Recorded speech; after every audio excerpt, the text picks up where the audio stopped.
cedi సందడి కోసం జనులందరికీ జగత్ కారణం కల్పతరువును మించిన వరము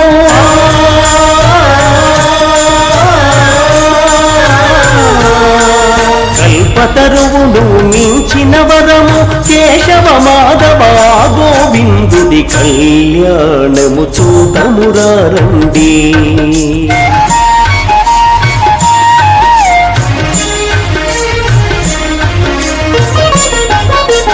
బ్రహ్మోత్సవములు కన్నుల పండుగ దేవదేవతల కనుల ముందుగా లోక రక్షణకు ముక్తి చరణకు